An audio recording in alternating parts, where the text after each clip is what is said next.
Good morning, y'all. Welcome back to Wine Down with Lee via Morning Tea with Lee. And y'all know what? I truly almost did not start this YouTube channel. And it was because I really thought that I was not good enough to do makeup. That's because perfectionism almost stopped me from doing what I love the most, which y'all see me do every single morning. And I'm gonna get into my story as to why. But before we get into this, I'm gonna tell y'all how I saw this in my children and began to really realize how what I was doing was actually transferring into my children. Oh, man, that's real. We have some new makeup today, and I'm gonna start with my eyes because we gotta start a little bit earlier with this conversation because it goes a little bit deeper. This is my MAC in W51. We bringing her back out to carve out our brows. This one doesn't go as deep as the e.l.f. concealer. Well, it doesn't go as orange, I should say, as the Yummy Skin, but it doesn't go as bright as the e.l.f., y'all. And I gotta go with some products that I'm used to because your girl gotta talk, so I gotta know. Can't be making no mistakes because he's talking about perfectionism. No, and that's exactly my problem right there. But let me tell you a little story about my son. He played football all 4 years of his high school career. As he was playing football, there would be small challenges that would come up here and there where he would have some adversity with how the coach coached him. He would always come home and want his father or I to watch some tape on how he did with this at practice. His dad would give him great advice. And if he didn't agree with the coach, he would always want for his dad to come up there and fight for him. And his dad like, no, I'm not gonna go tell the coach this. You need to learn how to talk to your coach and express how you feel in a respectful manner because he's still an adult. So that way he knows it's coming from you. So no avoidance. Let's go ahead and speak like men. But here's where I saw my son begin to struggle with the area of perfectionism and look like me. He could not physically get down low enough in his football drills in order to self-correct his body positioning that the coach was trying to tell him to do. That was mental. And that's mainly what perfectionism is. Can't get out of your head the mentality. You're just so rigid that you have to keep practicing and doing things over and over and over and over again. And that's what he would do. He would come home. He would ask his dad, can you throw the ball with me? Can you practice with me? I want to get this right. His work ethic became obsessive. He went from a chubby little band kid to this athletic football kid because he worked hard. He put in the effort. I thought he just has great work ethic. He's trying to do what it takes to become a good football player. But no, mama, you had to open your eyes and see. He couldn't get past that pain point of football. Everything I kept telling him, son, just go to the band. I could clearly see he was more happy in the band. When he went with the band students, when he did things in the band, he was a lot more happy. I could see the difference. Outside looking in, I can tell what was going on. You know what I'm saying? But who am I to tell myself this is what you need to do as a perfectionist when all it is that you want to do is get the one thing that you're not getting right. That's the one instance. And in my daughter, I saw it a little, not as much as I saw it in my son, but a little. She would say things like, I'm the oldest and I'm the one that they're looking up to. And so I'm the only girl, and that kind of pressure of she has to emulate what right looks like because she has everybody behind her. So that kind of pressure is what she was expressing. And so she was the first of them to go to college.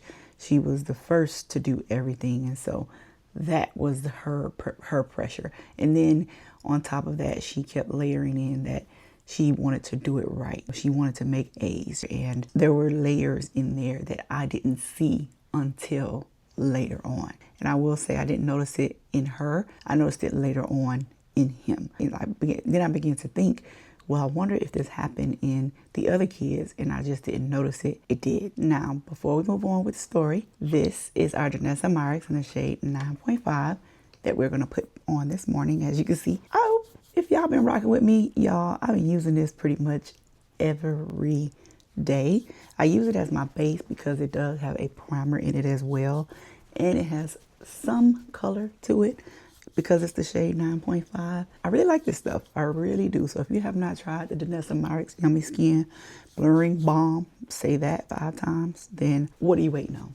I suggest you go ahead and try it, child. Put it on your face, see if you like it. Go ask for a sample or something. Do it. Do it now. I'm trying to think about what foundation I'm going to put on today because I don't know if I want to go super with the full glam or if I want to keep it low key. We're going to go ahead and go in with the Haus Labs in the shade 500. Let's just keep it rolling. I might as well go ahead and keep that going. And while we're talking about patterns, let me talk about how this pattern with my children was developed. We talked about me being a young mom. Some of the things that I did with my kids was develop routines like most young moms do. We developed a reading routine when they came home from school. Read for 30 minutes.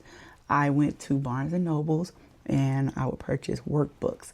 I even did this over the summer because I did not want my kids to lose what they learned throughout the school year. We sat down and we worked through workbooks. And I wanted to be a teacher. Teaching and doing some of these things kind of came naturally almost. So you kind of see where I'm going with this, right? I wanted my kids to have a lot of knowledge. I always felt like knowledge is power. No one can take away your knowledge, no matter what. So as much as I can get stuffed into that brain of yours, and as much as you will know, you're going to be good to go. It was always a big deal to me. Now, at the time, I couldn't see beyond my nose and how rigid I was with trying to accomplish that. Kind of not how soft my beauty blender is at this point, taking away some of this makeup. And that's where, of course, perfectionism enters the building, because perfectionism is rigid. It's not like organization. Organization and having routines are less rigid, they're more flexible, and they work with you. I thought I was developing more of a system, something that was organized. Like come home, get into your routine, do this, do that, and then boom, come out and be great citizens of the United States, I guess. But no, I would have to talk to my kids. I don't want to put words in their mouths at this point, but I think what I would have to ask them is, was what I was implementing when they were children too rigid and making them feel like they had so much pressure, which is probably another conversation to spin off of this one and get their opinions to find out. Needless to say, without their opinions, I can see some of the after effects of what I implemented. Just for a second here, let me let you know what I'm putting on because we're still doing a get ready with me. This is my MAC shade NW51. And I am going to mix it today because MAC tends to be a little on the darker side when I put it on with the Haus Labs. I want to brighten this up a little bit. So I'm going in with my deep cinnamon from e.l.f. as well to kind of make sure the tone that I want is still going to come through. I still have to achieve the look. Okay, we are still here for some makeup. Yeah, let's not get too heavy where, you know, we're still not having fun. We have to still enjoy the video. Okay. All right.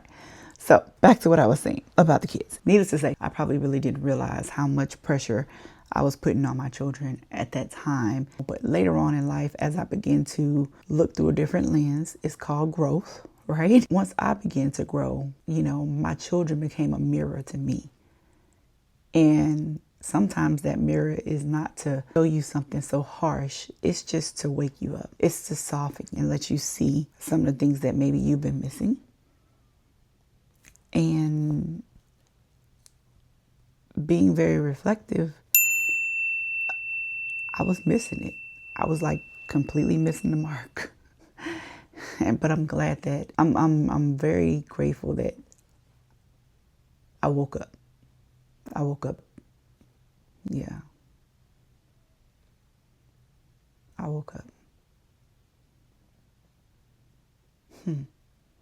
Hold on, y'all. Okay, so I'm trying something different today, which is perfect for this video because I'm using my triangle puff to blend out my concealer today. I like this because it feels like it's my finger versus the brush. It leaves more of the concealer onto my skin so that I can see how much product is there. But Y'all, let's talk about this makeup thing and me starting YouTube. My anxiety of starting YouTube was driven from this. And tell me if you can feel me on this or not. I sat around and I watched Jackie Aina. I watched a lot of videos from other people do exactly what I'm doing. Makeup, talk, express different ideas, talk about different topics. And they seem to be doing their makeup seamlessly, perfect, not missing a beat. And I'm just thinking to myself, my God, they are moving so fast, doing every step to their makeup and still talking about topics. How in the hell are they doing that? I could never do that. I was so overwhelmed in that instance, thinking to myself that I had to do it just like that. I had to do it just like that. You hear me? Wrong. You don't have to be just like somebody else. Like people don't watch you because you are just like Jackie. You are Leandra. So that was my first mistake. And again, remember what I told you, perfectionism is trying to do it over and over and over again until you actually get it right versus me just being myself, which I consider myself a very organized person. And an organized person would just do it till it's good enough. So I needed to tell myself at the time, which I did not, Leandra, you need to show people where you are in makeup, because there are some people that are where you are, not where Jackie is, where you are. And they need to learn from where you are. Okay. And it took me a minute to realize that.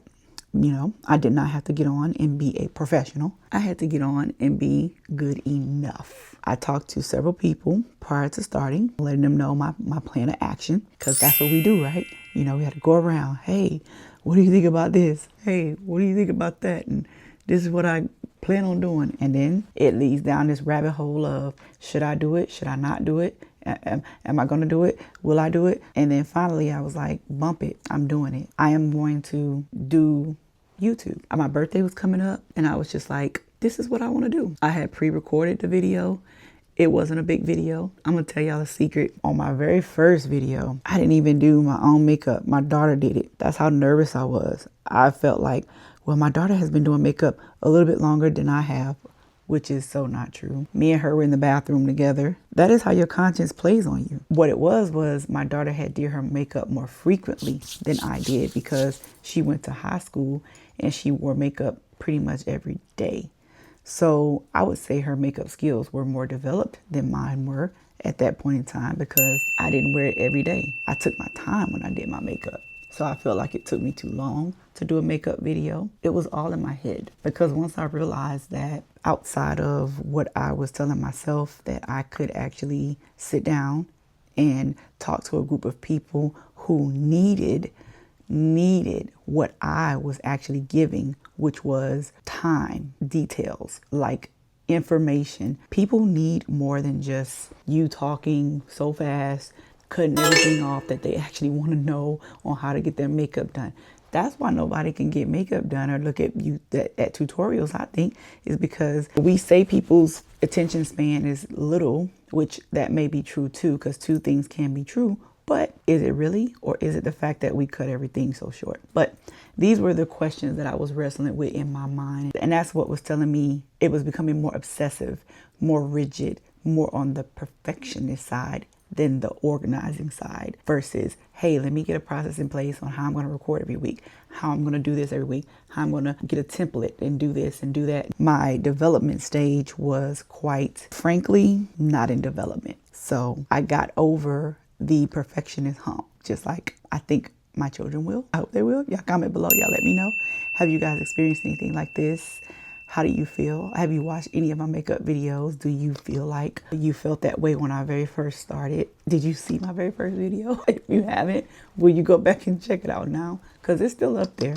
I have not taken it down. I won't take it down, because it is a reflection of where I've come from. And it's called growth, and I'm here for it. I apologize, because this is a Get Ready With Me, and I have just been blabbing about perfectionism too. But y'all, this is my Sephora MicroSmooth. This is in the shade Sienna. We put on our blush, Back in Butter from NYX, because I have just been loving that these days.